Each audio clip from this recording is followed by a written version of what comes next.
নমস্কার, আমি মিঠু। শুরু করছি নজরে রাজ্য। লেক ভিউ হাসপাতাল, সময় অসময় সব সময় আমাদের পরিষেবা modular OT, paediatric surgery, plastic surgery, general surgery, neuro surgery, urology, gastroenterology, gynaecology, orthopaedic, ENT, chest সমস্ত অভিজ্ঞ চিকিৎসকদের দ্বারা চিকিৎসা করা হয়। সর্বোন্নত আইসিইউ, এইচডিইউ, প্যাথোলজি, সমস্ত রকমের USG, CT scan, X ray, FNAC, biopsy, tapping. শুধুমাত্র আমরাই পারি স্বল্প মূল্যে অত্যাধুনিক প্রযুক্তির চিকিৎসা। কলকাতা ও হায়দ্রাবাদের বিশেষজ্ঞ চিকিৎসকদের সুপরামর্শ, নিজস্ব ফার্মাসিতে 20% ছাড়ে ওষুধ।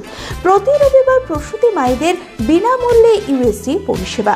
ঠিকানা লেক ভিউ হাসপাতাল, লালদিঘি মোহনা বাসস্ট্যান্ডের পিছনে, বহরমপুর, মুর্শিদাবাদ। আগামী 23 এপ্রিল মোট 152 আসনে ভোট। অবাধ এবং শান্তিপূর্ণ নির্বাচন করতে এবার ভোটের ময়দানে থাকছে কমিশনের কুইক রেসপন্স টিম। যে কোনো অশান্তি এবং অভিযোগ পেলেই দ্রুত পৌঁছে যাবে এই টিম। জানা যাচ্ছে, প্রথম দফায় 152টি বিধানসভা কেন্দ্রের জন্য থাকছে মোট 2193টি কুইক রেসপন্স টিম।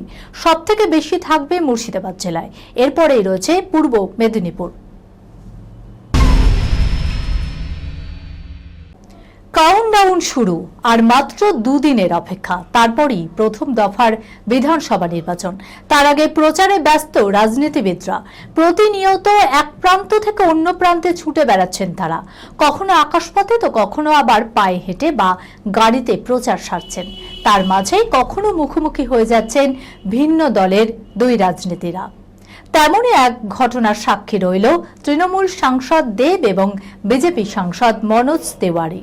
উত্তরবঙ্গে যাওয়ার সময় আকাশপথে হঠাৎ দেখা দুই সাংসদের দল ভিন্ন হলেও পরস্পরের প্রতি সৌজন্যে কোনো অস্বস্তি ছিল না দেব বা মনোজের, বরং পাশাপাশি দাঁড়িয়ে হাসি মুখে ক্যামেরায় পোজ দিয়েছেন তারা। রাজনীতিবিদদের বাইরে তারা দুজনেই বিনোদন দুনিয়ার সঙ্গেই যুক্ত। দুই দলের দুই মেগাস্টারকে একসঙ্গে দেখে খুশি অনুরাগীরাও। নির্বাচনী প্রচারের শেষ লগ্নে বর্ধমানে গ্ল্যামারের ছটা। বৃহস্পতিবার দিনভর পূর্ব বর্ধমান জেলায় তৃণমূল কংগ্রেস প্রার্থীদের সমর্থনে ম্যারাথন প্রচার করলেন টলিউড কুইন তথা অভিনেত্রী কোয়েল মল্লিক।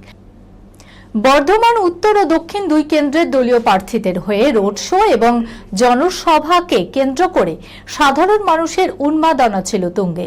সেখানে ভোটারদের সচেতন করে তিনি বলেন, ভোট বড় মূল্যবান অধিকার, তাই বুদ্ধি করে এবং ঠিকমতো বুঝে শুনে বোতাম টিপবেন। এই খবরের সঙ্গে শেষ করলাম আজকের নজরে রাজ্য।